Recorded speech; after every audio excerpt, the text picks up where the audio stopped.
ça c'est parti. Bon, je vais me présenter très vite, Joël Falcou, je fais du C++, qui tâche, qui pique. L'idée, c'est de faire des choses un peu performantes dans pas mal d'endroits. Heu et aujourd'hui, je voulais parler un petit peu des tableaux. Alors, je sais pas pourquoi, j'étais persuadé d'avoir déjà fait ce talk-là ici, mais apparemment on m'a dit non, donc voilà. Donc si vous avez des vagues déjà vues, vous me le dites et puis, je ferai des claquettes. Donc l'idée, c'est de parler un peu heu, de mes déboires, enfin de nos déboires, parce qu'on est plusieurs à avoir bossé là-dessus, autour de, j'ai besoin d'avoir des tableaux multidimensionnels pour faire des trucs efficaces en C++ parce que voilà et principalement, d'un truc qu'on voulait faire, c'était de faire ça avec du C++ 20 propre. Propre dans le sens où on va pas répéter ce qui existe déjà. Je vais en parler un peu au début, je vais casser du sucre un peu devant derrière. Heu le code est pas comment dire? Je vous montrerai un peu où on en est. C'est pas un truc qui est fini, c'est un truc qui est encore en évolution, mais c'est un espèce de comment ça s'appelle? De bouillon de culture qui est en train de converger vers quelque chose, qu'on espère, viable d'ici peu. L'idée est la suivante en fait, c'est que souvent quand on fait, je sais pas, de la science, de l'imagerie, trucs comme ça, très vite on a besoin d'avoir des tableaux, plus que 1D. 2D ça va, 3D, et au-dessus, bonjour les dégâts. Souvent ça devient très compliqué, on se trompe, ça devient chaud à gérer et puis il faut que ça soit rapide parce que, il faut que je puisse récupérer mes données d'un driver caméra ou je sais pas quoi. Il faut que ça parte sur la GPU, je veux faire du SIMD, bon bref et du coup, moi je veux pouvoir écrire du code qui est avec un certain niveau d'abstraction, mais tout ça, il faut que ça continue de marcher. Il faut que ça soit pas trop, casse-pied à écrire parce que des fois, souvent, la personne qui va finir par écrire du code avec des tableaux, à la base, elle est pas forcément, développeur, développeuse, aguerrie. Travailler des tableaux, ça va, mais alors s'il faut commencer à mettre des trucs chelous, c'est chelou et puis il faut que ça ressemble à du code numérique. Donc, voilà, on s'est dit: «Comment on peut faire ça?» sachant que, il y a déjà un milliard de trucs qui traînent. Que ce soit des trucs très simples comme, voilà, vector array, span, MDSpan ou NDSpan, je sais MDSpan, des trucs que tout le monde a oublié comme Boost QVM qui était parti sur des vachement bonnes idées, puis qui je sais pas ce que c'est devenu.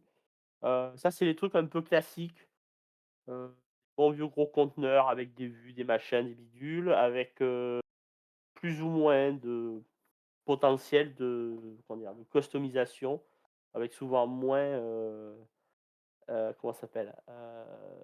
Moins de choses que plus de choses, voilà. Après, il y avait des machins aussi qui dataient, du fin fond des années 90 et puis qui ont continué à se perpétuer jusqu'à très récemment, qui sont ces fameuses bibliothèques de, si je fais des tableaux, c'est que je fais de l'algèbre, si je fais de l'algèbre, c'est qu'il faut que je sois efficace, donc je vais faire des expression templates parce que, sinon je suis pas efficace. Il y en a plein, ça marche dans le sens où si vous les utilisez, ça fonctionne. Mais, on est parti du prétexte, surtout moi, enfin de la position que, c'était pas bon. Et après avoir tenté il y a quelques années de ça, de refaire exactement pareil que tous ces gens-là, d'avoir fait un truc qui marchotait, puis qui en fait devenait juste ingérable au bout d'un moment, on s'est dit: «Peut-être qu'il faut juste refaire tout, autrement». D'accord?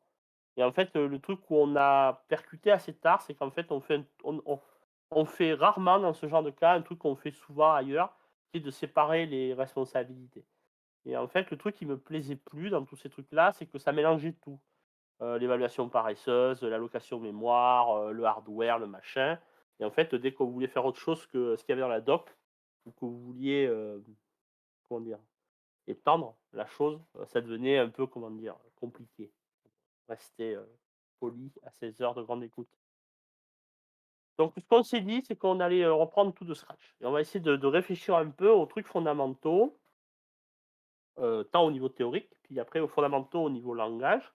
Voir comment on peut reconstruire quelque chose en s'inspirant, des bonnes pratiques qui sont apparues depuis et en essayant de faire un petit peu, comment ça s'appelle? Ça porte un nom ça, enfin, une espèce d'implémentation en comment dire? En isolation complète. Il y a un terme dont j'ai oublié le nom là, complètement isolé, c'est-à-dire sans trop regarder ce qui se fait à côté, peut-être un peu sur l'API, mais c'est tout. Alors il va y avoir des maths, normalement il y en a pas trop, si vous êtes OK avec les produits scalaires, vous devriez survivre. Alors, va reprendre un peu des bases, parce que souvent les gens, ils ont des méconceptions, des fausses conceptions aussi sur les tableaux, multidimensionnels et qui est souvent la source de leurs erreurs ou de leurs errements. Alors, on va se poser dans un cadre très simple. On fait du numérique, donc on n'est pas là pour faire des tableaux de, type, movable only qui ont des sémantiques de ch non, non, non, on met des chiffres dans des tableaux. Alors des fois, on met des structures avec plusieurs chiffres dedans et ça va être le bout du monde. D'accord? Donc il y a pas de problé il y a on va pas avoir de problématique de, est-ce que c'est grave si, les copies se font ceci, cela? Enfin bon bref, on va se poser dans un cadre assez simple. On est aussi dans un cas où les réallocations, c'est-à-dire le fait que vous allez, grossir ou, ajouter des éléments dans votre tableau, ça arrive rarement. Souvent quand on fait du calcul numérique, le tableau il est, construit au début, on va charger des données dedans, on va le construire une fois pour toutes et après on y touche rarement plus. Et puis je vous laisserai, de réfléchir à qu'est-ce que ça veut dire de faire pushback quand, vous avez un tableau à 7 dimensions, hein, c'est pas pratique. Donc, on va considérer que les réallocations, ça arrive rarement et de ça, on en déduit aussi un peu puis aussi de notre expérience qu'il y a quelque chose qu'on va tout de suite, évacuer. C'est que quand vous avez un tableau à 4 dimensions, je veux rien savoir, c'est contigu.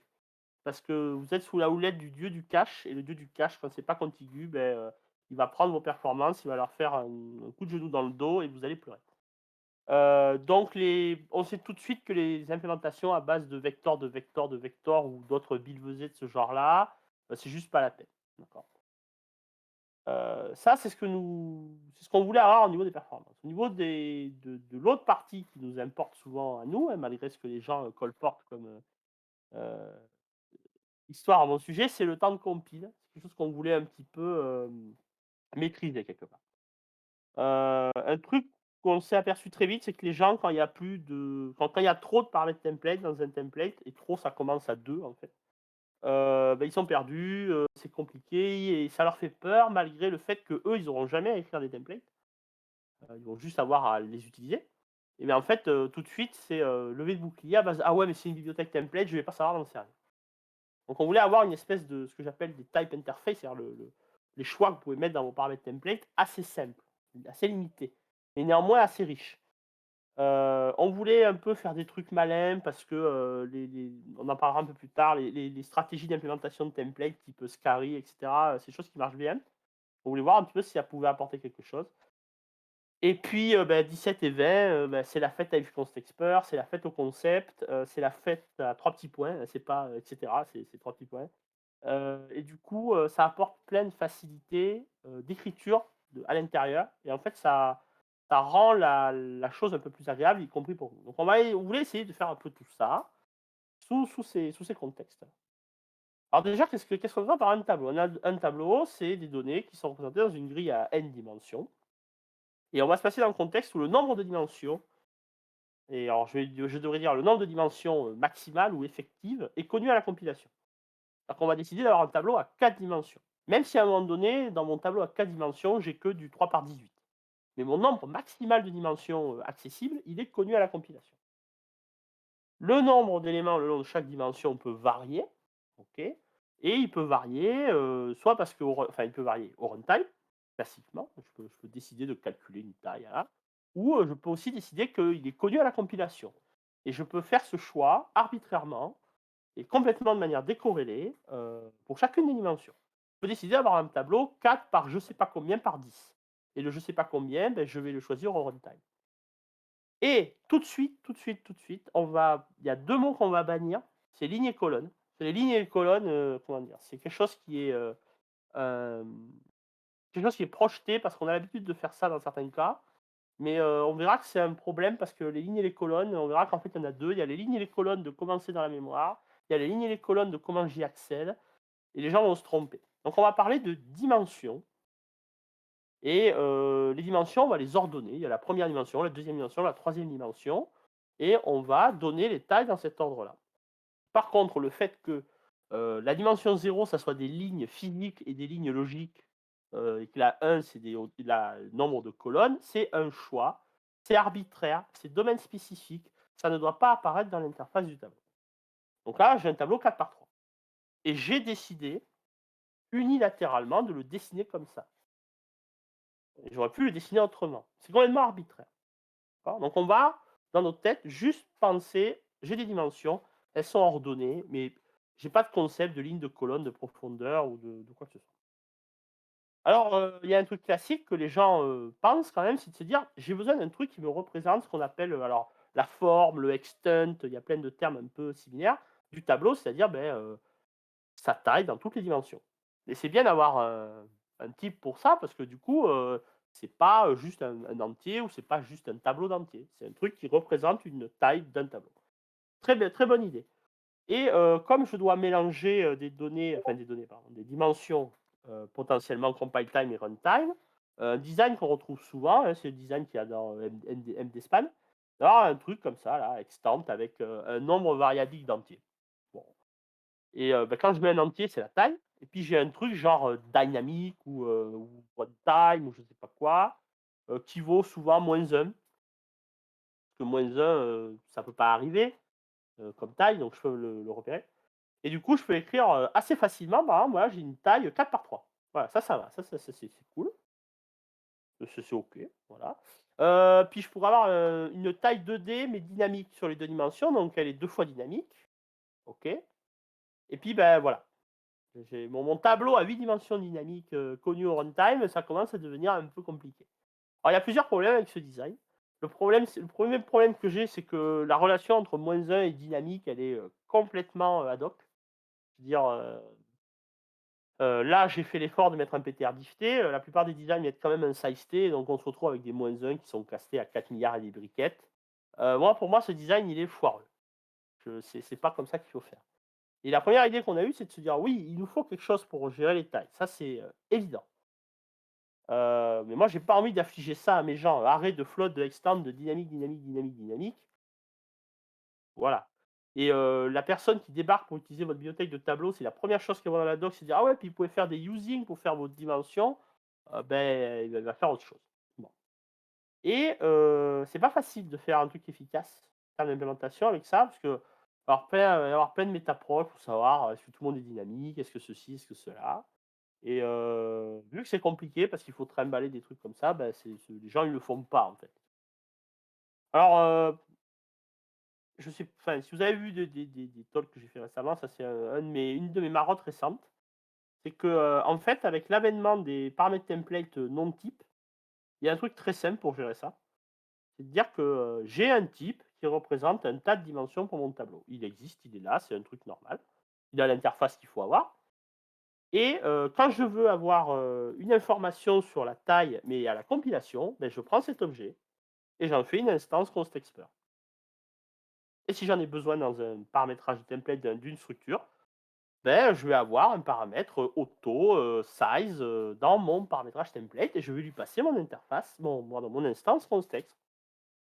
Quand elle est runtime, la taille est runtime, quand elle est constexpr, la taille elle est compile time. Et c'est logique.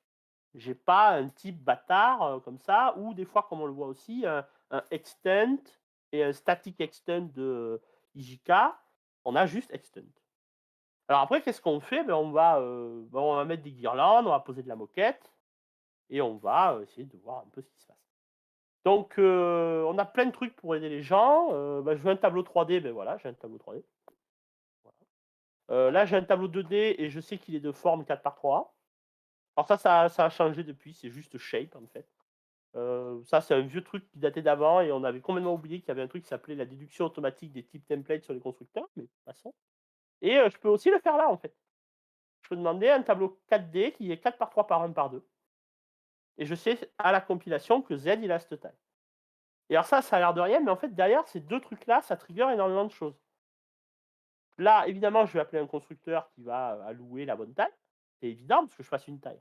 Et là, ça veut dire quoi? Ça veut dire que le constructeur par défaut, il a une implémentation, alors je ne sais plus comment on la gère celle-là, je crois que c'est un grand coup de requires, en fait, qui va checker si la taille qu'on lui a passée, elle est statique ou pas. Si elle est pas statique, il fait rien, parce qu'il y a pas de taille. Et si la taille est conduite à la compilation, il va, transformer ça en truc qui va bien et rappeler celui-là. Parce que même si j'ai rien demandé là, il faut bien que j'alloue la mémoire, parce que je connais statiquement la truc. On remarquera aussi qu'on a décorrélé ça du fait de savoir si ce truc-là, il était alloué dans la pile ou s'il était alloué dans le tas. C'est un autre job pour une autre option. D'accord. Parce que je peux avoir envie d'avoir un tableau de taille fixe, mais qui fait 1000 par 300 par 300. Je le sais qu'il fait cette taille.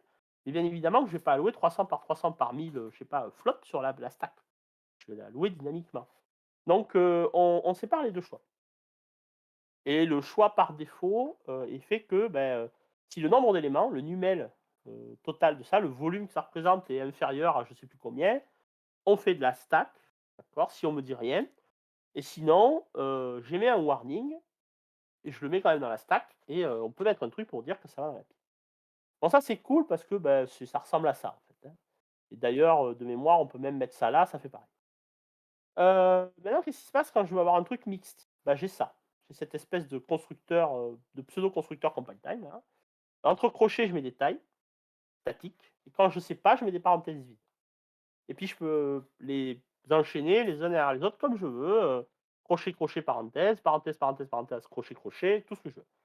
Et je passe ces détails, mais on a un système, qui permet de se rappeler statiquement qu'on a sauté, qu'on ne connaît pas la taille du IM, du JM, du KM et cetera. Et on peut ensuite, comme ça, construire en disant: «Celle qui manque à l'index I, elle vaut tant».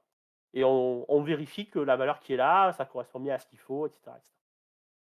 Et du coup, comme je le disais, on peut faire juste des instances constexpert de ce truc-là. Je prépare un extent, bidimensionnel, dynamique 2 fois. Et puis du coup, cet objet-là, c'est le même que celui-là. Donc en fait, je peux coller un truc derrière si j'en ai envie. Donc je peux prendre une shape et lui rajouter des trucs. Et tout ça, en fait, c'est quelque chose qui est quasiment normal dans le sens où j'ai un truc qui gère, j'ai un type unique qui gère les tailles, hein, ce extent ou ce shape là derrière, et c'est son aspect constexpert ou non qui va dicter de quel côté je peux le mettre en fait. Et on comprend bien que là, je connais la compilation, et là, je connais au runtime. Et on n'a pas ces espèces de -1, -1, -1 qui seraient mal partout. Donc ça, c'était un premier truc qu'on voulait faire. Et les NTTP de C++20 nous aident bien sur ce point-là. Alors, je vais peut-être prendre les questions au fur et à mesure, parce que sinon, je ne saurais pas de quoi ça parle après. Alors, question, slide 8. Il y a eu un slide 8. Ah oui, il y a un slide 8. Du coup, slide 9, je suppose, Adrien. Celui-là, ligne 2, ouais, ligne 2, c'est sur le tas. Ouais, sur le tas parce que tout est dynamique. Et l'autre, effectivement, c'est sur la stack. Et il y a une autre option où tu peux le forcer à quand même le faire sur le tas, même si tu connais la taille, comment ça s'appelle la taille dynamique.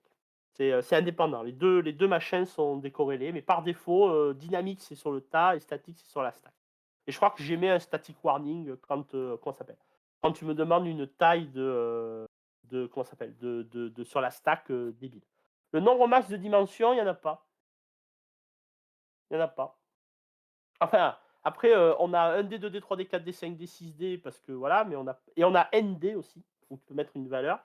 Mais en fait, après, tu pourrais faire des extends avec 14 crochets que c'est pareil.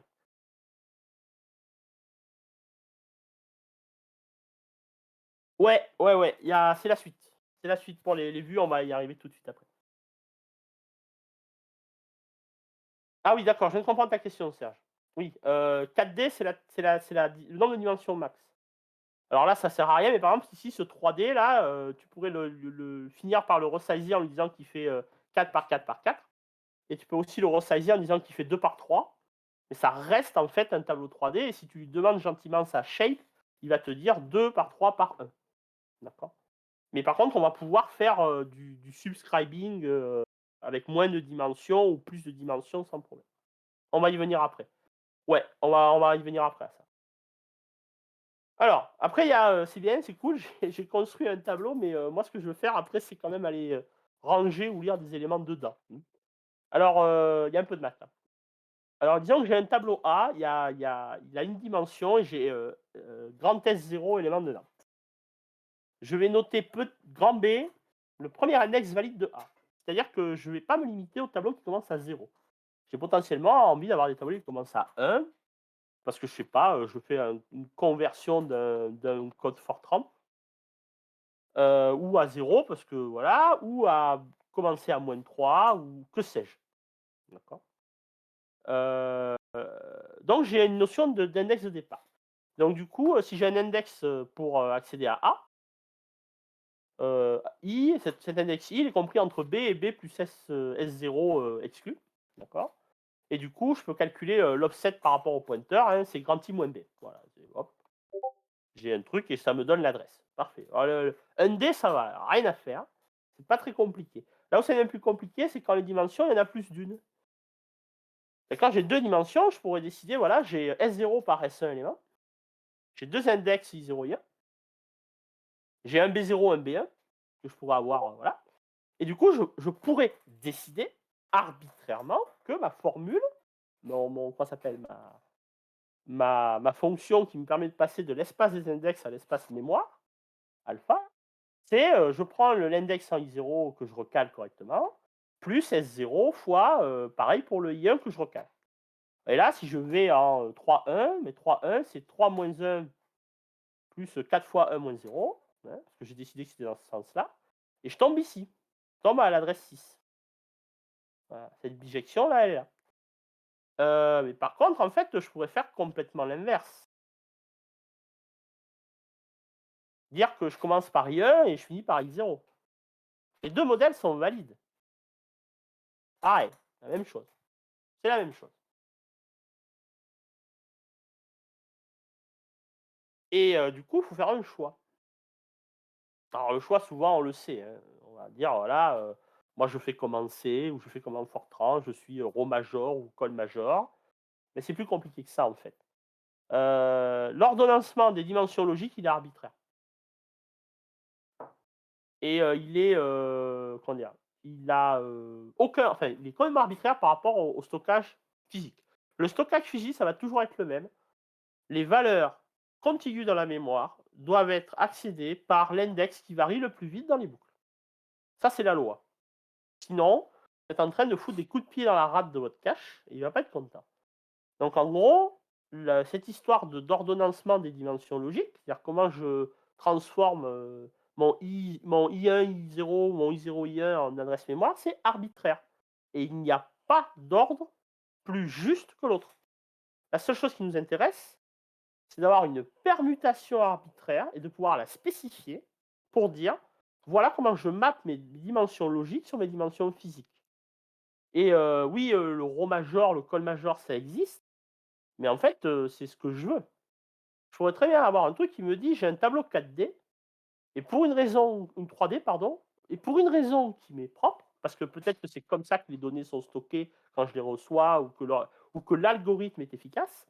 Moi, ce que j'ai envie d'avoir, c'est que pour tout x, y, z dans mon tableau, c'est les z croissants qui sont contigus. C'est-à-dire que j'ai un tube pour z égale j'ai le tube de tous les z en 0, 0, puis le tube de tous les z en 0, 1, et cetera, et cetera. Peut-être que c'est ça que je veux. Et puis c'est pas col major, c'est pas rho major, c'est pas li major, rien du tout, ça n'existe pas, c'est une permutation arbitraire. Et du coup, spéciale dédicace à la personne ennemie du public, qui doit, savoir où je vais aller, spéciale dédicace aux gens, du modèle polyédrique, qui ont compris ça, il y a vachement longtemps. C'est-à-dire que la permutation des boucles et le stockage des données, c'est 2 choses décorrélées. Et nous, ce qu'on décide, c'est que le stockage des données, il y a pas de négociation, c'est l'ordre du cache. Le reste, je m'en tape et je vais permuter mon ordre logique pour retomber dessus. Et du coup, on va pouvoir passer une option qui va dire: «Voilà la permutation, que j'estime appliquée, sur mes données logiques». Alors je ne sais plus si j'ai un exemple après ou pas. Non, il y est pas. Mais en gros, le truc où on arrive, c'est qu'en gros, on a une espèce d'objet, statique, qui prend un paramètre NTTP et ce paramètre NTTP, alors c'est bancal, c'est pas l'optimal. Ce paramètre NTTP, c'est une lambda qui prend 2 paramètres, qui est la dimension courante et le nombre de dimensions et qui va vous donner, à l'endroit où il faut aller ranger cette dimension, dans la version physique. Et ce qu'on va faire en fait, si je reprends, ce schéma-là, c'est que là, le I1, I0, B1, B0, c'est pas ça, ça va être, permutation de I1, I0 pour 0 et permutation de I1, I0 pour 1. Et une fois qu'on a fait cette abstraction-là, les histoires de c'est comment Fortran, c'est comment on s'en fout, en fait. C'est une permutation arbitraire et bien évidemment, on fournit, rho major, col major, pour les trucs évidents. Alors, petit quiz. parce que moi j'ai découvert ça en faisant ça. C'est quoi la généralisation, du rho majeur et du col majeur quand vous avez un tableau 3D ou 4D? Que fait Fortran? Que fait C pour les dimensions au-delà de la deuxième? Vous trichez pas, vous allez pas sur Google, c'est pas trivial. Alors du coup en 3D c'est pareil et en 3D commence à arriver un truc rigolo, c'est qu'on commence à avoir de la structure là qui apparaît dans le calcul de l'index linéaire. Donc on se dit, hein, il y a peut-être un moyen malin de calculer ça. Alors il y a un moyen malin, mais d'abord on va commencer par un truc naïf qui est de dire, bah oui je vais, récursivement descendre ma liste de I et de B et de S, puis ça va bien se passer. On peut écrire un truc comme ça. Un truc un peu dégueulasse, là, index to address, mais bon, c'est juste parce que bah, c'est casse-pied, parce que je commence avec un std array où j'ai mes dimensions, et puis ça devient un casse-pied parce qu'il faut que j'avance linéairement dans ce tableau, mais je peux pas prendre un sous-tableau, enfin bon, bref. Donc on peut avoir un truc comme ça. Alors ça, c'est pas bon pour plusieurs raisons. La première raison, c'est qu'on fait de la récursion sur des variadiques, et ça, pour ceux qui ne le savaient pas encore, c'est désastreux en termes de temps de compile. Et en fait, il y a quelque chose que j'ai pas mis là. J'ai pas mis les B0. Bon, j'aurais pu les mettre. Ça aurait pas changé grand-chose et j'aurais fait I0 moins B0 partout là. Bah, ça veut surtout dire que quand j'avais n dimensions, je faisais n soustractions de l'index de base. C'est pas génial. Bon. Alors après, on va faire appel à quelque chose d'extrêmement fort, le pouvoir de l'algèbre. J'ai mes S0, S1, S2, Sn-1 dimensions là. J'ai I0, In-1, c'est mes index. Et en fait, je peux écrire cette fonction-là, hein, c'est quoi cette lettre-là? Phi, qui prend, tous mes index, toutes mes tailles, et elle calcule ça. C'est ce que j'ai vu tout à l'heure. C'est ma fonction de calcul d'adresse d'index. Et en fait, si je plisse les yeux suffisamment fort et que je glisse un fois 1 ici, bah ça ressemble à une somme de produits. Et somme de produits, c'est un produit scalaire. C'est le produit scalaire entre le vecteur des index et ce truc-là. Ce truc-là qui se généralise trivialement, hein, si j'avais 4 dimensions, ça serait 1 S0, S0 S1, S0 S1 S2, etc. etc. C'est ce qu'on va appeler les strides. Alors je sais pas comment on dit en français. Les intervaux, je sais pas comment, les écarts, voilà. Et les écarts. Alors qu'est-ce que c'est ces écarts? Ben, 1, c'est la quantité de cases que je dois sauter dans la mémoire pour passer d'un élément de cette dimension au suivant. Et c'est normal, on a décidé que la première dimension, c'était celle qui était contiguë. Donc je dois passer d'un élément i au suivant physiquement dans la mémoire en ajoutant 1. Et quand j'arrive au bout de ma ligne, colonne, dimension privilégiée, et que je veux aller au début de l'autre, ben, de l'endroit où j'étais au début, il faut que je saute S0. Il faut que je saute toute ma longueur de la première dimension. Et si je veux me déplacer dans la troisième dimension, je vais devoir sauter une plaque entière qui fait S0 par S1. Donc ces trucs-là, c'est la quantité d'éléments à sauter pour aller à partir d'un endroit IJK à l'endroit IJK plus 1 dans une certaine direction. Mais alors ça, c'est cool parce que ça, on le connaît à l'avance, on le connaît quand on construit ça. S0, S1, etc., on le connaît quand on construit le tableau.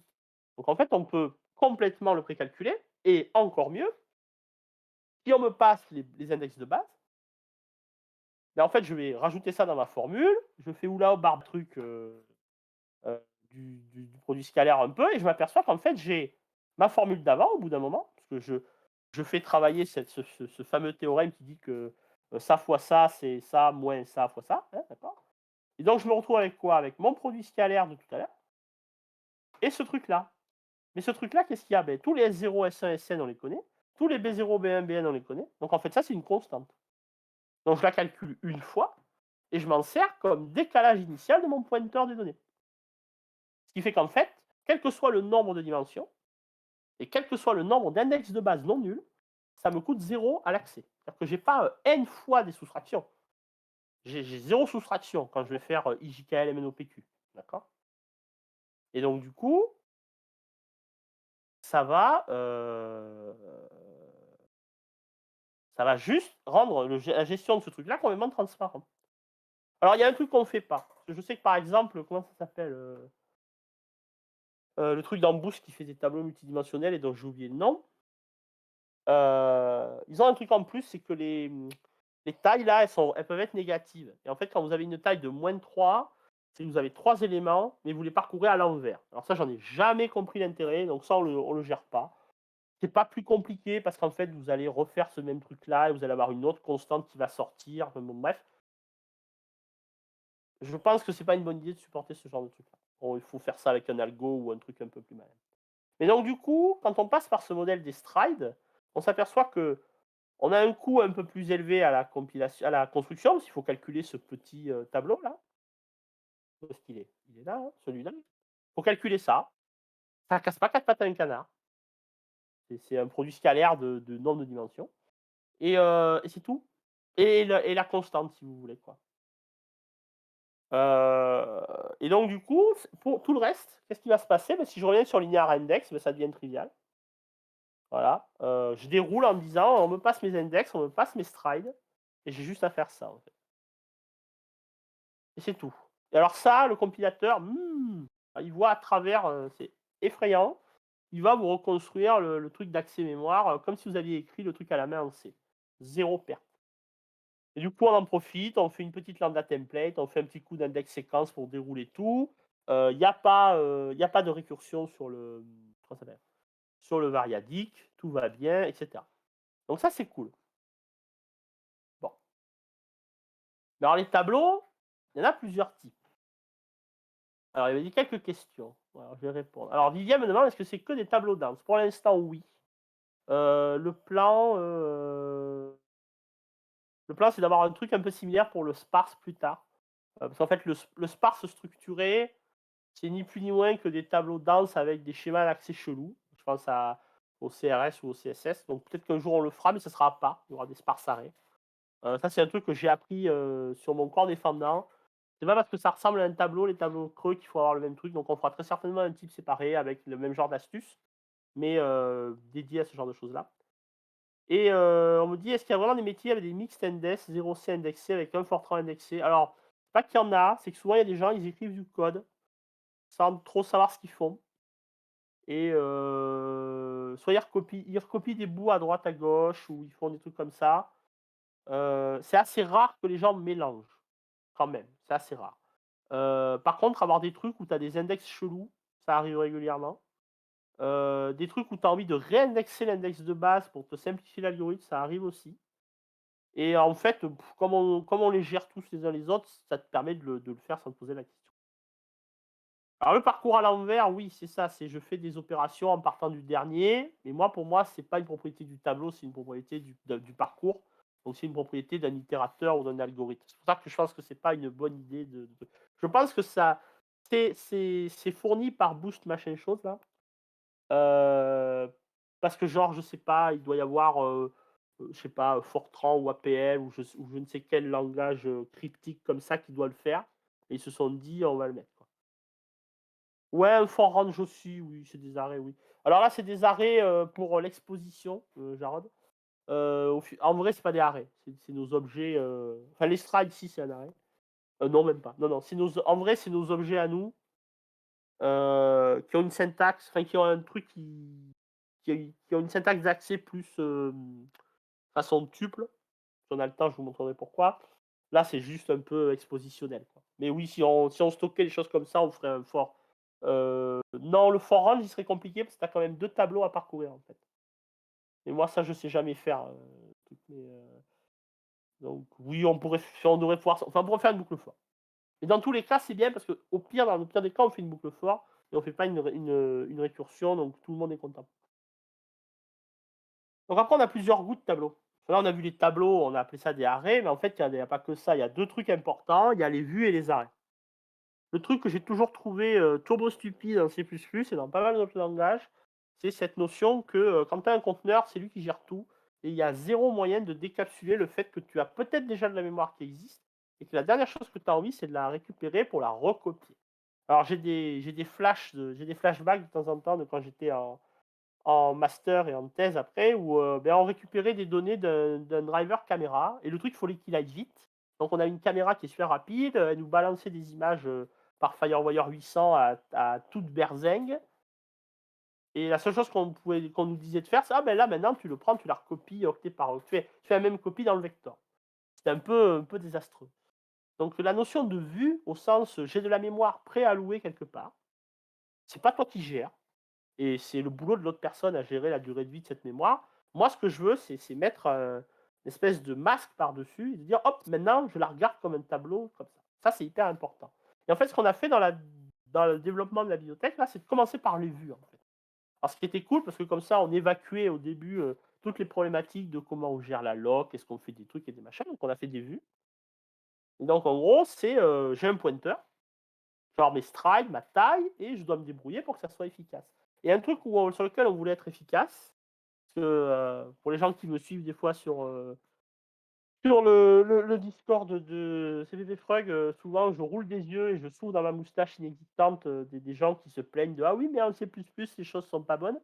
Il y a quand même un truc qui m'avait marqué, c'était, le fait que les gens se plaignaient que des trucs comme span ou comme MDSpan, ils étaient pas bons dans un sens où, span, c'est un truc que tu as envie de passer par valeur, parce que c'est un espèce de pointeur et dans certains cas, en fait, l'assembleur généré était moche parce qu'il prenait entre guillemets «plus de place» qu'un simple pointeur. Et donc, moi, c'est ce que j'appelle la taille en position de repos. C'est-à-dire que j'ai un objet, je viens de le créer, j'ai rien fait d'autre et je le passe par valeur à ma fonction. Combien ça me prend d'espace, en fait? Comment c'est passé par les registres? Ou vu autrement, c'est quoi le size of de mon objet quand il fait rien? Donc ça, on a essayé de faire ça au mieux. On en discutera après.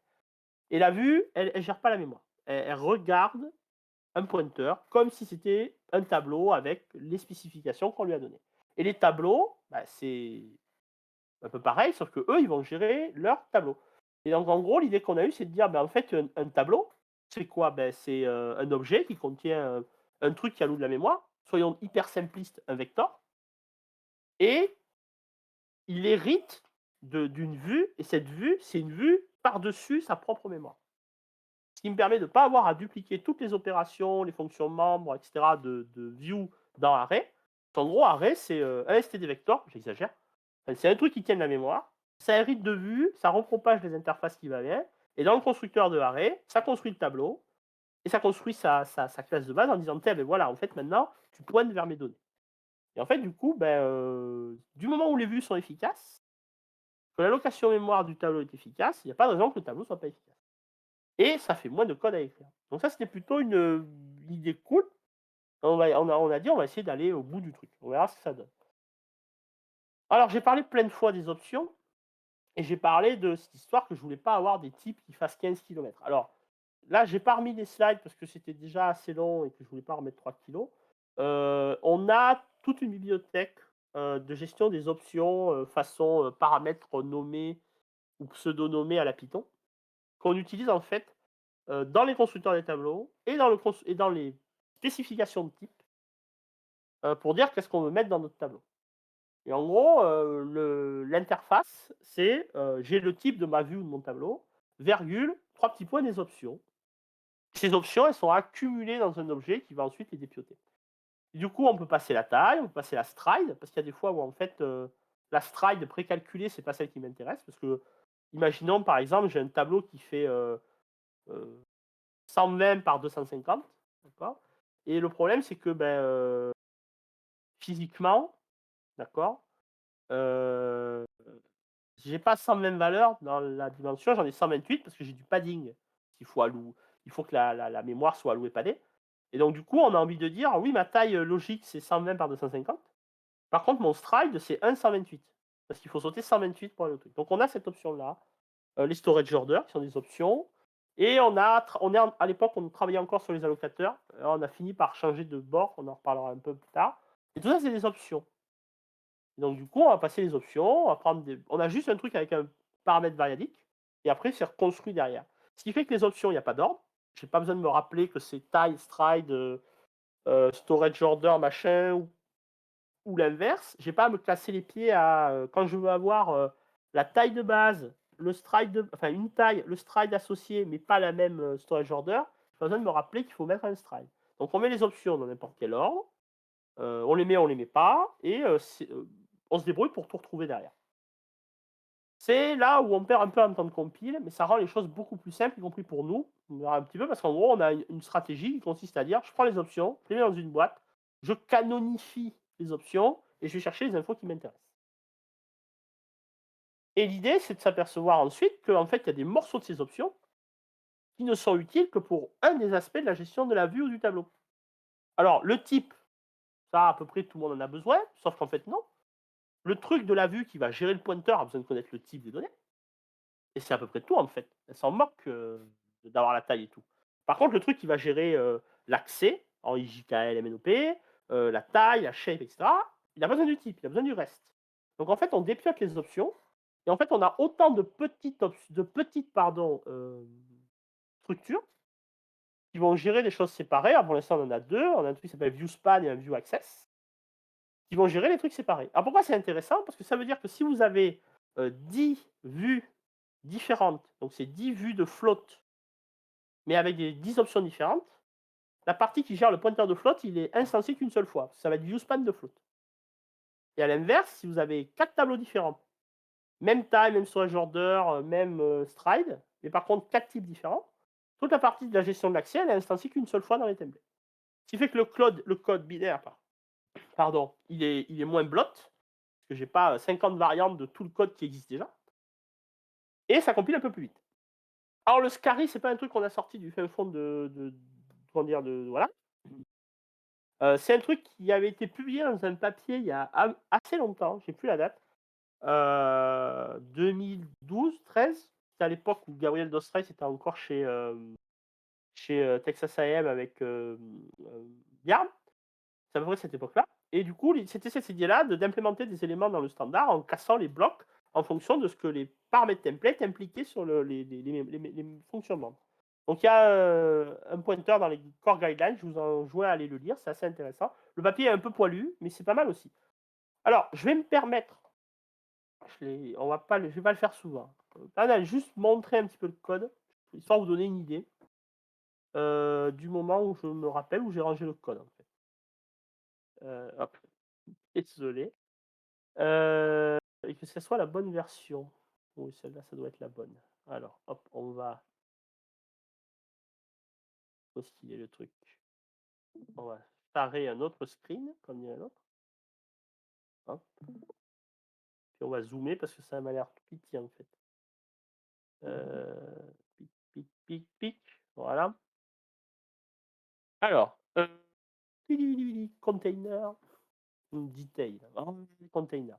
Container, il y a view. Voilà. Alors, view, qu'est-ce que c'est? Ben voilà, j'ai mon type de base. Je sais pas si tout le monde y voit ou il faut que je zoome un peu plus, peut-être, je sais pas. Dites-moi. Bon, on me dit rien. On va dire que c'est bon. Ok. Ok, c'est bon, parfait. Donc, je prends mon type, je prends mes options. Vous voyez, c'est des autos 3 petits points. Et j'ai ce view builder. Alors, view builder, il prend le type, il prend les settings et il va me donner un certain nombre de classes de base qui vont être calculées, on verra comment. Donc là, c'est mon instantiation de view access et ça, c'est mon instantiation de view span. Donc, je récupère plein de trucs. Voilà. J'ai besoin d'avoir un certain nombre d'infos.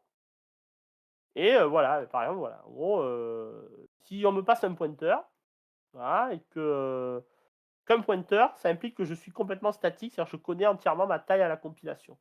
Et dans ce cas-là, du coup, ben, je vais construire mon access base par défaut et je prends mon pointeur. Si je ne suis pas fully statique, il faut que je passe la shape à l'access base, parce que sinon, ça ne va pas marcher. Voilà, et ça marche aussi avec les tableaux, enfin bon, bref, il y a des trucs comme ça. Et bon, il y a plein de constructeurs, mais c'est pas intéressant. Et on a ce fameux opérateur parenthèse là, qui va aller chercher le data qui est dans le viewspan et faire un crochet avec le index, qui est en fait notre linearize index tout à l'heure, qui lui est dans le access. Et fin du film. Voilà. Il n'y a quasiment plus rien après. On a des deduction guides rigolos, et puis c'est parti, quoi. Par exemple, voilà, si vous construisez avec un tableau C, toute seule, on en déduit que c'est un T et que c'est un extend de N, par exemple. Il y a des trucs un peu comme ça. Donc, ça nous permet un peu de gérer des cas rigolos. Bon, bref. Alors, ce qui va nous intéresser, c'est ce builder-là, qui est dans le détail, très certainement. Voilà, pour ceux qui ne me connaissent pas, je suis un grand fan des, des folders dans les folders. Folderception. Alors, qu'est-ce qu'il fait, lui? Il récupère tout. Il fait des calculs pour connaître les trucs de base. Il construit l'agrégateur d'options, qui est ce settings là.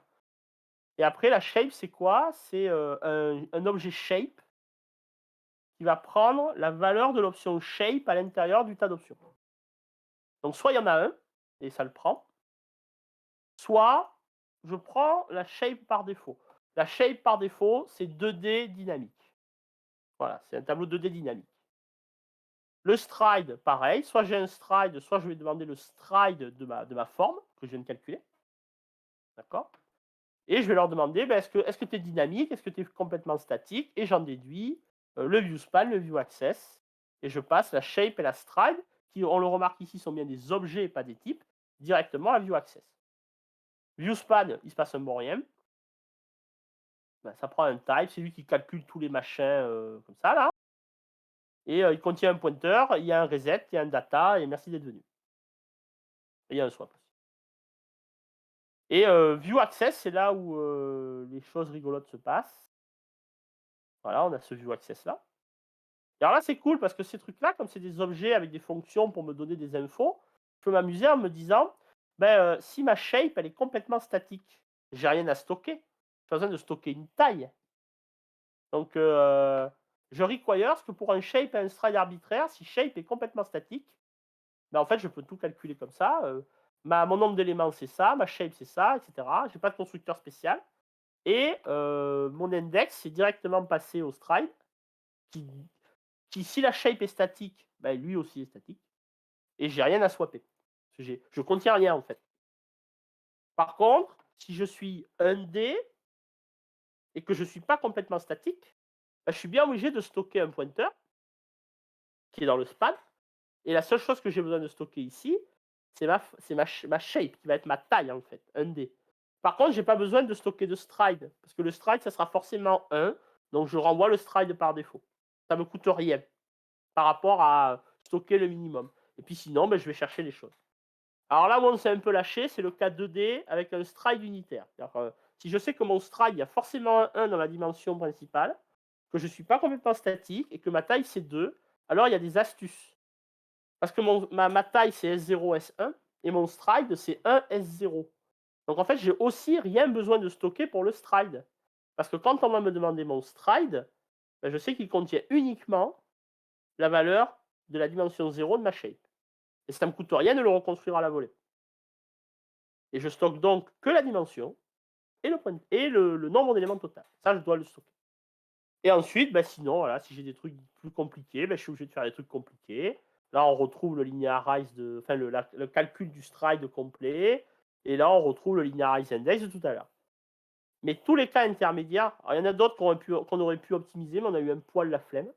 Mais tous les trucs intermédiaires seraient optimisables un peu comme ça, pareil, si on voulait faire fait. Mais en fait, ça suffit. Par contre, ce qui est cool, c'est que le tableau purement statique ne coûte pas plus cher que le pointeur. Et les tableaux non statiques de dimension 1 et 2 nous coûtent le minimum requis.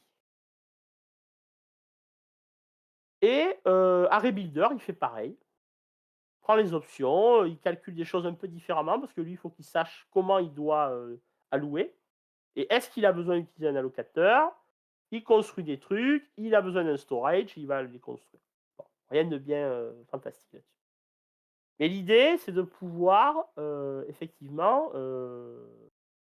comment ça s'appelle, avoir cette flexibilité-là. Ça, c'est quelque chose qu'on voulait avoir.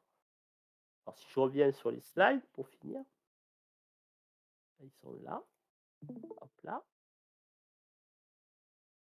Alors, il y avait des questions qui étaient intéressantes. Questions-réponses. Alors, attends. Ta, ta, ta, ta, ta.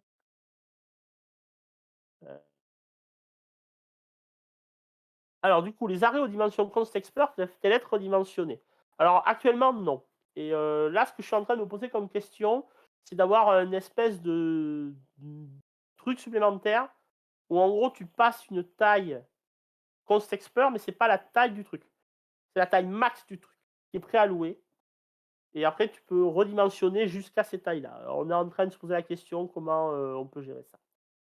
Qu'est-ce qu'on a d'autre comme question? En NumPy, les vues peuvent prendre l'ownership de la mémoire. Est-ce qu'on a un truc qui fait ça? Alors, non, mais je pense que ça serait trivial à faire. On a l'inverse, on a un truc sur Array qui s'appelle AsView, qui renvoie la vue du propre tableau. Mais en fait, je pense qu'on pourrait avoir un truc sur View qui s'appelle AsArray, qui renvoie un array qui a recopié les valeurs, et puis c'est parti. Par contre, aller piquer l'ownership d'un pointeur dans la nature, compliqué. Mais en faire une vraie copie autonome, je pense que c'est trivial à faire. Alors, le code n'est pas bloc, mais au final, tu es quand même obligé de calculer le linearized index pour float 2D4 2.1, etc., etc. Alors, oui, pour celui-là, on est bien d'accord. Non, non, le size-off n'a aucun rapport. Le linearized index, il est indépendant du type, puisque c'est un index par rapport à un pointeur. Donc moi, je calcule juste un offset, en fait. Et on l'a vu là, le linearized index, il est dans view access, qu'on n'est pas du tout le type. Parce que je contiens quand même un type étoile, donc j'ai juste besoin de savoir que c'est 14 chars ou 14 flottes. Voilà. Donc voilà. J'en étais où moi ensuite? Voilà. Donc voilà, il y a un petit peu toutes ces astuces-là. Donc les tableaux, on l'a vu, c'est une view qui emballe un truc qui est alloué. Voilà. Ça, c'est trivial. Et après, le truc qu'on a vraiment rigolé, c'est le découpage de. Oui, le compilo. Le découpage des tableaux. Ça, c'est un truc où, quand vous avez fait du MATLAB une fois dans votre vie, vous dites qu'en fait, l'interface MATLAB pour découper les tableaux, en fait, en fait, pourquoi il n'y a pas ça partout? En gros, pour ceux qui n'ont jamais fait de MATLAB dans leur vie, je peux dire que je veux un sous-morceau le long d'une dimension, de manière contiguë, avec un pas. Je peux prendre toutes les valeurs le long d'une dimension. Bon, alors là, je l'ai mis au même endroit, mais bien évidemment, ça peut être de l'autre côté, on peut les mélanger, hein. Je peux prendre un seul index, d'accord. Et puis, il y a des trucs un peu plus compliqués. Il y a les indexations booléennes et il y a les trucs à base de A de B, d'accord. Alors, bon, on a fait un peu les couards. On s'est focusé sur les trucs un peu fastoches. L'indexation booléenne, c'est compliqué et il faut un support derrière pour que ça soit rapide. Euh, Shameless plug dans le shameless plug, chose qu'on a depuis depuis très récemment dans par exemple, dans notre bibliothèque de calcul SIMD. On a une espèce de truc qui nous permet de faire ces concaténations, ces compressions de tableaux. Et l'accès indirect, M2B, c'est casse-pied parce que ça va pas être facile à faire efficacement. Et c'est souvent c'est pas du code smell, mais c'est souvent un truc un peu bâtard et j'ai presque pas envie de le donner pour que les gens fassent n'importe quoi avec. Mais on pourrait le faire, même dans une version complètement trash. Alors ça, c'est pareil, quand on y réfléchit, c'est pas trivial. Alors le truc trivial, c'est de remplacer 2 points par underscore. Alors ça, c'est si je l'ai pas fait 15 fois dans ma vie, je l'ai pas fait une fois. Donc c'est exactement la même notation que MATLAB, sauf qu'il y a underscore à la place de 2 points. Je ne peux pas avoir 2 points en symbole. Donc ça, c'est tout de 1 à 3, ça c'est tout de 1 à 15 par paquet de 3, ça c'est tout, puis ça c'est M de 4. Donc ça implique quoi? Ça implique que le sous-ensemble le long de cette dimension, il est contigu, ça c'est important. ASB, c'est pas forcément contigu. Alors maintenant, on pourrait le savoir. Mais là, à l'époque, on avait un truc qui était purement dynamique ici, donc on ne le savait pas. Maintenant, on pourrait mettre un truc de façon genre 1 underscore C pour mettre une constante naturelle, et on pourrait le savoir. Mais dans le cas général, c'est pas contigu. Prendre toute une dimension, c'est forcément contigu. Et là, je prends qu'un seul truc. Donc il n'y a qu'une valeur. Quelque part, elle est un peu contiguë aussi, vu qu'elle est toute seule. Alors du coup, on en déduit des règles. C'est qu'en fait, ces slicers, hein, ces espèces d'emporte-pièces, il y a 2 paramètres importants. Est-ce qu'ils sont unitaires? C'est-à-dire que, une fois que j'ai découpé, est-ce que je continue à sauter de 1 en 1 le long de la dimension, en question? Et est-ce qu'ils sont contigus? Parce que j'ai pas de trou. Alors il y en a 2 qui sont cool, c'est underscore et i. Eux, ils sont unitaires et contigus. D'accord? Underscore AB, il est unitaire, parce que pour passer de chaque élément à l'autre, je passe par là, mais il est pas contigu. Parce que, si j'ai une matrice qui va de 1 à 50, si je prends le sous-morceau, 10-23, j'ai des trous avant et après. J'ai plus pris c'est plus contigu avec le reste de la mémoire. Et ASB, c'est encore pire parce que je saute des trucs. Donc, on a des concepts qui vont à partir de ça nous dire qu'est-ce que j'ai le droit de faire avec. D'accord. Et chaque slicer, en fait, on peut le passer à une fonction qui va me calculer de combien je me déplace pour aller chercher la nouvelle valeur, de combien je dois modifier le stride, d'où est-ce que je dois mettre la dimension, etc. Et donc, du coup, on a cette interface-là. On a introduit un autre truc qui est le slice. Le slice, c'est comme une vue, mais implicitement, je sais qu'elle n'est pas, elle est pas complètement contiguë. Il y a des trous dedans. Alors, la seule chose que ça m'empêche de faire par rapport à une vue, c'est comme une vue, sauf que par exemple, je ne peux pas refaire un parenthèse derrière un slice, d'accord, qui diminue le nombre de dimensions du slice. Parce que ça implique d'aplatir les données. Et comme j'ai des trous, ben, ça ne va pas mettre les trous où je pense, si je puis dire. Donc, je ne peux pas tout faire avec un slice. Et chance, je sais exactement quand est-ce qu'un sous-découpage de tableau me donne un slice. C'est quand l'ensemble de mes indexeurs ne sont pas contigus. Et donc, en fait, on se retrouve avec ça. Si j'ai un tableau ou une vue avec des indexeurs qui sont tous contigus, ben, j'ai des vues. Voilà, il y a une faute là. Si j'ai des arrays des views, je prends des indexeurs et il y en a au moins un qui n'est pas contigu. Là, c'est des ou évidemment. Je le corrigerai. Mais j'ai un slice. Et par contre, la slice, lui, son opérateur parenthèse d'indexation, il demande qu'on ait au moins autant d'indexeurs que de nombre de dimensions du slice. Parce que sinon, ça ne marche pas. Ça fait n'importe quoi, les données ne sont pas où on veut. On va sauter, mais on va sauter dans les vieux trous. Ça ne va pas être bon. Donc, je ne peux pas dire, par exemple, il y a quelque chose que je peux faire, qui est de dire, j'ai une matrice 4D, et je la regarde, j'en prends la moitié, que je regarde comme une matrice 2D. Ça, c'est tout contigu, je peux en prendre une vue. Et après, sur cette vue, je peux dire, je prends une ligne sur deux. D'accord? Et comme si c'était un D. Ça, j'ai le droit. Par contre, si je prends dans une matrice 4D un cube tous les 3, j'ai des trous entre mes cubes dans mon hypercube. Donc, je ne peux pas redire, et maintenant j'aplatis. Parce que si j'aplatis, le pointeur, lui, il ne sait pas qu'il y a des trous à sauter. Donc, je peux refaire des vues en disant, mais maintenant j'ai pris un cube sur 3. Ben, dans chaque cube, je prends un point sur 2 dans les 3 dimensions. Ça, c'est OK. Mais je ne peux pas faire autre chose. Et ça, ce qui est cool, c'est qu'avec les concepts, les requires, etc., on est capable de faire cette grande distinction, des grandes distinctions. D'accord? Et du coup, c'est cool parce que l'interface, on ne peut pas se tromper. Je ne peux pas écrire un bout de code qui me génère un sous-extrait de tableau qui est faux. Donc, du coup, ben voilà. Par exemple, voilà, si je dis, voilà, j'ai un tableau, c'est ce truc-là, ma shape, c'est 3, 5, j'en ai 3 par 5. Mon stride, c'est 1, et c'est 3 pour passer d'une colonne à l'autre. Et mes data, c'est l'adresse de 1, 0.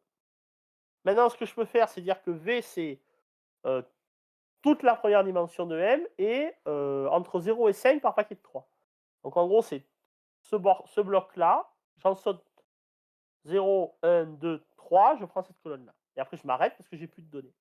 Donc, c'est quoi la shape? Bah, c'est 3, 2. Bah, c'est facile à compter. C'est 3 ici parce que c'est la même nombre d'éléments parce que j'ai tout pris pour cette dimension. Et là, c'est 2 parce que bah, c'est le nombre de trucs entre 0 et 5 quand je saute de 3. Où sont mes données? Bah, toujours au même endroit. Et on s'aperçoit que si on fait le calcul de tout à l'heure, je prends un I, J, et je prends ces strides, je vais tomber au bon endroit. Si je suis en 1, 0, je tombe là, 1, 1, je suis là, 1, 2, je suis là. Et quand je vais aller en 1, enfin, pardon, en 2, 0 ici, et que je vais faire mes trucs, en fait, ça va me faire 2 plus, enfin, 0 plus 2, enfin, plus 9 fois le machin. Et c'est tombé parce que c'est exactement combien il faut que je saute. Et du coup, je vais pouvoir écrire V qui vaut ça. Et ça m'envoie une vue. Et je peux indexer comme ça mon truc. Et ça marche. Ça m'a coûté 0 parce que qu'est-ce qui s'est passé? Bah, j'ai fait un peu d'arithmétique ici. Pas grand-chose. Potentiellement, j'ai bougé un pointeur. Pas grand-chose. Et j'ai reconstruit un stride. C'est quelques opérations scalaires sur des entiers. Donc ça me coûte rien. Et donc, je peux faire des sous-tranches comme ça sans trop me casser les pieds. Avec cette interface, je suis complètement biaisé parce que je trouve que c'est la meilleure idée qu'ont eu MATLAB sur cette interface-là. Et du coup, ça coûte rien. Et cette vue, elle ne coûte rien à construire. Et je peux la redécouper, etc., etc. Alors, bien évidemment, là, c'est intéressant parce qu'en plus, alors là, vous voyez, on voit que du coup, comment ça s'appelle? La dimension contiguë, elle est là. Par exemple, si je vectorise ça, ça va rien emmerder parce que ça, c'est contigu, puis ça, c'est contigu, etc., etc. Bon, qu'est-ce qu'il nous reste à faire? Bon, c'est pas tout fini. Ça déjà, on a encore des trucs à débugger. Il y a des trucs qu'on a voulu rajouter qui permettent d'écrire par exemple, A égale B transposé. Bah, c'est trivial. On a des marqueurs, comme les crochets de tout à l'heure. Mais A égale B transposé, c'est A égale B de parenthèse, underscore crochet 1, virgule, underscore crochet 0. Je permute les dimensions. Et la formule est suffisamment générale pour qu'on retombe sur un calcul de ça qui est juste. Donc ça, c'est des trucs qui sont encore en cours d'écriture. L'idée, c'est d'après ensuite d'avoir des adaptateurs pour la traversée de ces trucs-là. Est-ce que je peux pas avoir un machin qui me réordonne les trucs pour faire du remplissage à la Hilbert, à la Pinot, à la je sais pas quoi, ou de pouvoir poser des traversées de sous-espace arbitraires. Genre, je veux faire toutes les plaques paires puis toutes les plaques impaires, par exemple, dans mon cube. Ça, c'est un truc intéressant parce que ça nous permet. Moi, ce que j'ai envie de faire avec ça, c'est de pouvoir écrire for T, for auto ref T, 2 points, Hilbert space de M, et je fais un truc avec T. Et T, en fait, c'est une tuile, c'est une vue de M. Et à chaque fois que je passe d'une tuile à l'autre, j'ai appliqué mon parcours compliqué. Ça, c'est un truc où on aimerait bien aller jusque-là. Il y a aussi un truc qui n'est pas fini, c'est le travail sur la mémoire, le fait de pouvoir automatiquement allouer pour que ça soit GPU/SMD friendly. On a changé d'avis. Pendant très longtemps, on voulait avoir des allocateurs qui soient des options un peu à la STD. Et pour ceux qui ont vu mon talk de je sais pas quand, mes nouveaux amis pour la vie, c'est les types opaques. Et en fait, maintenant, les allocateurs, ils sont même pas dans le type de l'objet. C'est un truc purement polymorphe. Parce qu'on a décidé que payer 8 octets pour stocker ça, ça valait bien le coup par rapport à la chienlit que c'était de le gérer dans le type. Et il y a des gens qui m'ont demandé un petit peu de faire des trucs un peu malins à base de pouvoir faire des trucs avec mmap, etc. Et de faire des vrais benches. Et puis un jour, il y aura une release, promis. Et je vais terminer juste sur zut, un dernier morceau de visuel, dès que j'arrive à retrouver mon machin. Hop, je vais resharer alors c'est ça? Non, c'est pas ça. Voilà. Faire un reshare d'internet là. Bon, pas trop le code. Alors, bon, c'est public, pour aller voir, c'est pas à jour. Il y a des trucs qui sont dans des. Il y a des branches encore là qui traînent. Mais voilà. Mais typiquement, ce qu'on a comme test, hein, voilà, on a des trucs comme ça là, comme celui-là par exemple. Voilà, on a des trucs comme ça. Et vous voyez, il y a un test qu'on fait par exemple, c'est ça. C'est je vérifie que la taille de mon tableau entre guillemets tout nu, c'est bien celui que je pense. Et typiquement, mon tableau de flotte là qui fait 3, 5, 7, 2, comme il est sur la pile, il est sur la stack, il doit valoir sa taille de A, ça doit valoir ça et pas plus. Et ça fait partie des trucs observables qu'on teste. Et ça m'a permis de choper des bugs déjà. Et bon après bon voilà, ça passe. Ah oui, oui, ça passe dans des trucs, etc. Voilà, après c'est du test normal, mais ça c'est important. On a ce genre de truc là. On fait ce genre de test. Et voilà, et par exemple, voilà, le tableau 2D, c'est la taille du pointeur plus la taille de la dimension qu'il faut que je stocke, et pas plus. Et là, on voit apparaître l'option sur le tas, par exemple. Donc ça, c'est un truc qui fait 9 par 3, mais il est alloué dynamiquement. Ouais. Et voilà, un truc rigolo, c'est que ça donne quand on regarde l'assembleur. Bon, ça vaut ce que ça vaut. Votre milléage, il va varier, comme diraient les anglo-saxons. On va faire ça en 2 passes. Je considère que le code que j'ai envie d'émuler, c'est ça là. C'est le code C que j'écrirai. Et en gros, moi, ça prend cette tête-là. J'ai ma view qui débarque. Je prends cette taille, hop, et puis c'est parti. Okay. Alors, il y a un truc où j'en ai pas parlé, ou pas trop. C'est que j'en ai parlé un peu, mais j'en suis parlé dessus. J'ai parlé tout à l'heure de cette histoire de séparation of concern. C'est pas une bibliothèque où on va avoir des algos. Il n'y aura pas d'algo pour faire ceci, pour faire cela. L'idée, c'est vraiment de servir de bloc de base à du stockage pour d'autres bibliothèques qui vont faire ça. Donc c'est vraiment quelque chose qui est assez bas niveau et qui est là pour faire je suis un conteneur n-dimensionnel. Alors si je regarde l'assembleur généré, bon, il y a des choses qui changent parce qu'il faut aller chercher les tailles là où il faut. mais on s'aperçoit qu'il fait le même genre de truc à base de est-ce que j'ai 0 élément à aller chercher et si je regarde la boucle, principale là, qui commence ici là, bon, je vais pas vous la faire, mais c'est strictement la même, hein. Donc on est complètement, transparent, référentiellement. Voilà. Exactement la même chose jusqu'au bout des doigts et ça marche en 4D, ça marche en 7D, ça marche en 18D, tout ce que vous voulez. Donc ça, c'est assez agréable. Du coup, ben voilà, merci pour, votre attention, relativement délayée. Je vais prendre les dernières questions. Et du coup, bah, si vous êtes intéressé, vous avez qu'à me dropper une star sur le GitHub et d'ici quelques temps, quand ça va être fini d'être, comment ça s'appelle? D'être, pushé, testé, ben, vous pourrez jouer avec et j'attends vos coups de pied dans la rate parce que j'aurais oublié de faire des trucs. Voilà. Alors qu'est-ce que j'ai comme question? Alors Adrien me dit: «Est-ce qu'on pourrait pas imaginer avoir l'utilisateur écrire une fonction qui mappe l'index sur n dimensions en un index linéaire et dire que c'est des strides?» Et râler sinon. Ah, c'est pas bête, je vais m'avancer. Il y a tout un pan de trucs qu'on voulait faire et qu'on n'a pas encore fait, qui sont ce que j'appelle les tableaux, comment ça s'appelle? Ça s'appelle les tableaux formels, où en gros, c'est un truc où tu passes, comment ça s'appelle? Tu passes une fonction et une taille, en fait, le tableau, il n'existe pas dans la mémoire et à chaque fois que tu fais, A de IJ, il rappelle la fonction en truc de IJ. Et je sais que ce modèle-là, d'avoir des trucs fonctionnels, pseudo embarqués, on s'était posé la question de savoir s'il fallait pas le mettre ailleurs. Et effectivement, à la place du stride, ça pourrait le faire. Ça aurait l'avantage de gérer des trucs qui sont hyper compliqués à faire avec le modèle stride, qui est, tu as besoin de prendre un sous-tableau. Alors imaginons que tu as un tableau 2D de 10 par 10 et tu veux 0, 0, puis le carré qui fait 2 par 2 qui commence à 2, puis le carré 3 par 3 qui commence à 5, et pareil dans l'autre dimension. C'est-à-dire que tu as des sous-morceaux de taille arbitraire qui changent en fonction de leur position. Et du coup, dire que tu passes une fonction de mapping, ça serait la bonne solution en fait. Plutôt que d'avoir un truc compliqué avec des strides multiphasiques ou je sais pas quoi là, à la Star Trek. Je vais me copier ça dans mon petit truc parce qu'effectivement, je pense que ça résout ce genre de problème et ça peut être intéressant. Après, je pense que c'est pas intéressant pour remplacer les strides mono, comment dire, monochromatiques là, mais ça serait effectivement intéressant à creuser.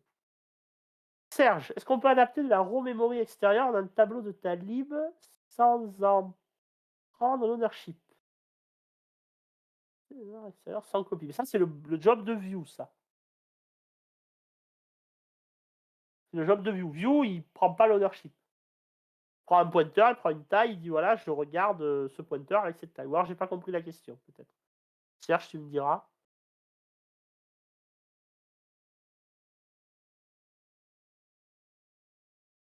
Ensuite, la question de troll. Quelle chance d'avoir une présentation au comité en alternative à MDSpan, MDRE après release? Bon, dire. Je le ferai bien, mais je te renvoie à la conclusion du blog post de The PhD dessus, sur cette histoire de standardisation de choses et d'autres. J'ai déjà tenté de faire ça pour d'autres morceaux du truc et la seule chose que j'ai reçue, c'est un silence assourdissant. Donc je sais pas. Je sais pas si j'ai envie de faire l'effort de le faire. Pour de toute façon me dire que, ouais, mais tu comprends, MDSpan, c'est les gens de Sandia, eux, ils savent faire. C'est déjà un peu la réponse que j'avais eue pour d'autres morceaux. Donc je sais pas. Maintenant, moi, je suis assez en mode, le truc, il existe, il est sur GitHub, c'est trivial à installer. Et je préfère passer du temps à faire du public relationships en montrant que c'est meilleur et que les gens l'utilisent, que de me casser les pieds à devoir, comment dire, faire des pieds et des mains pour que, on daigne se poser la question de savoir si ça vaut le coup qu'on en discute. Mais peut-être, je sais pas. Je suis devenu assez blasé sur la présentation des choses au standard. Surtout dans cette période un peu compliquée où il y a plus de face à face et où, la majorité des réunions se font en mode: «Hop, hop, hop, on y va parce qu'on n'a pas le temps». Enfin bon, passons, on pourra en discuter après. Vivien, underscore, est-ce qu'il est dans le namespace global ou dans le KWK? Il est dans le KWK pour l'instant, parce que je me suis dit que si je foutais dans le namespace global, il y a des gens qui allaient queener. Surtout que je crois qu'il y a des proposals pour je sais pas quoi, où il y a underscore dans le namespace global qui fait je sais pas quoi. Je me pose la question de faire un truc un peu dégueulasse et de mettre underscore dans KWK littéral, comme si c'était un littéral opérateur. Parce que j'ai d'autres littéral opérateurs pour ça, et de dire aux gens, ben voilà, vous faites using namespace KWK littéral et puis vous avez underscore. C'est peut-être pas la meilleure manière de gérer le truc, mais c'est une idée que j'avais. Alors, à quoi ressemble un message erreur côté utilisateur? Alors, bonne question. Bonne question. Il faudrait que je fasse des erreurs. Qu'est-ce que je pourrais faire? Là, ça va pas être parlant parce qu'en fait, le gros générateur d'erreurs, en fait, c'est là, c'est les options. Et j'ai passé un long moment récemment à améliorer la bibliothèque qui nous sert de gestionnaire d'options pour que les messages d'erreur deviennent humains, en fait. Mais après, tu vois, je sais pas, qu'est-ce qu'on pourrait faire? Qu'est-ce qui se passe si j'en mets deux, par exemple, tu vois? J'ai bu. Mais attends, est-ce que ça va pas juste marcher, ça? Par 10. Non, c'est bon, ça marche pas. Bonne question. Qu'est-ce que ça me dit? Je vais essayer de mettre un endroit où on me voit. Hop. Attends, on va mettre ça là. On va mettre ça là. Non, ça va, ça va. Je craignais plus. Voilà, j'ai un duplicate base type, voilà, qui me dit que j'ai 2 fois la même option. Il est un peu mieux maintenant, mais c'est grosso modo ce qui se passe. Si je fais, qu'est-ce que je pourrais faire d'autre comme erreur? Parce qu'après, en fait, c'est assez compliqué de faire des erreurs à part de les faire là. Parce qu'après, c'est quoi? Tu vas te tromper sur le nombre de dimensions, mais c'est l'erreur de crochet qui va te dire que ça marche pas. Et pareil pour parenthèse, il va te dire que tu as pas le bon nombre de trucs, quoi. Le vrai truc où il faut qu'on travaille, c'est la qualité du message erreur quand tu te vôtres dans les options. Et ça, c'est le job d'une autre bibliothèque et elle est en train de se faire recuire, quoi. Donc ça, c'est des choses où on essaye aussi de. C'est ma marotte un peu récente aussi d'avoir des messages erreurs compile qui sont comment dire, qui sont lisibles par un être humain. Parce que j'ai passé trop de temps dans ma vie à faire des trucs en me disant YOLO, les gens ils ont qu'à lire la doc, il n'y aura pas d'erreur. En fait, les gens ils lisent pas la doc, ça c'est un truc que j'ai mis longtemps à comprendre. Donc voilà. Et là, le truc qu'on essaye de faire marcher un peu là, mais là je l'ai pas dans cette version-là, c'est le static warning, qui est en gros static assert, mais ça fait un warning, et qui nous permet de dire ouais, ton truc là ça va compiler, par contre tes perfs ça va être juste à chier. Et qui permet en fait d'envoyer des messages un peu plus guidelines en fait, pour que les gens se trompent moins sur la manière dont il faut utiliser la bibliothèque. Ouais, c'est ça, using KWK underscore, je pourrais faire ça aussi, oui, c'est pas con. Et c'est le pattern matching, c'est ça. Merci Jérémy, voilà quoi. Alors, est-ce qu'on peut faire une view de Win32 Tolututu, 8 étoiles, étoiles? Alors, c'est un truc que je réfléchis à faire parce que j'ai des besoins un peu similaires. Mais il y a quelque chose qui me dit que il y a les grands Manitou du comment ça s'appelle? Les grands Manitou de l'aliasing qui vont me tomber dessus avec des battes de baseball et me tuer parce que j'ai pas fait le lander du bless du lander dans le bon ordre. Je sais pas si on peut. Alors, ça fait un moment que j'essaie de comprendre comment les trucs du genre ST des bless et ST des landers peuvent résoudre ce problème. Toujours pas très très compris. Par contre, le truc qui est intéressant, enfin, moi ce que je trouve intéressant de ce truc, c'est que c'est un vrai use case. Moi, j'ai envie de dire, j'ai un tas d'octets, parce que je sais pas, enfin, ça m'est arrivé une fois dans ma vie, hein, j'ai un tas d'octets qui arrivent parce que j'ai un machin, ça sort d'une prise coaxiale, quoi. Et le truc, il m'envoie des octets, le driver me renvoie un 8 étoiles. Sauf que je sais pertinemment que ça m'envoie des paquets de flotte, en fait. Et donc, j'aimerais pouvoir faire ça. Alors après, est-ce que c'est ça? Est-ce que je dois faire un truc du genre réinterpret view de. Est-ce que ça doit être une option? Est-ce que ça doit wrapper le pointeur? Est-ce que ça devrait pas être view de win32 de réinterprète as machin du pointeur? Je sais pas trop encore. Mais je sais que c'est un truc que je veux faire marcher. Et l'autre truc que je veux faire marcher, qui est un peu, entre guillemets, concomitant pardon, à ça, c'est de faire des views et des arrêts de structure, enfin des views surtout de structure ou de pseudo-tuples, d'accord? par-dessus des trucs aplatis. C'est-à-dire que si tu me donnes un tableau de 16 000 flottes, j'ai envie de le regarder comme une vue de cette structure dans laquelle j'ai 4 flottes. Voilà, ça c'est aussi partie des trucs que j'ai envie de pouvoir faire de manière naturelle, parce que c'est pareil, c'est des trucs qui arrivent tout le temps. Et donc du coup, voilà, il faut que je gratte ces histoires d'aliasing, machin, bidule. Non mais, et je sais qu'une des clés, c'est Londer. À un moment donné, il y a Londer qui va débarquer, ou il y a Bless qui va débarquer, et c'est ça qu'il faut faire attention.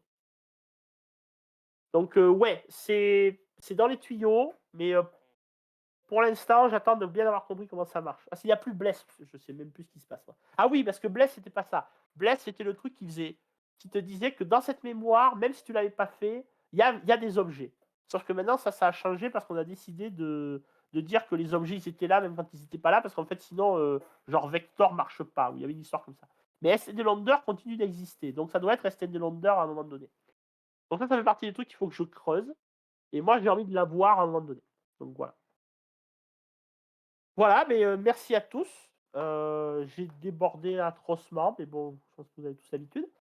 Merci à tous. N'hésitez pas à me pinguer plus tard si vous voulez qu'on rediscute de ça. Et je suis preneur de vos retours.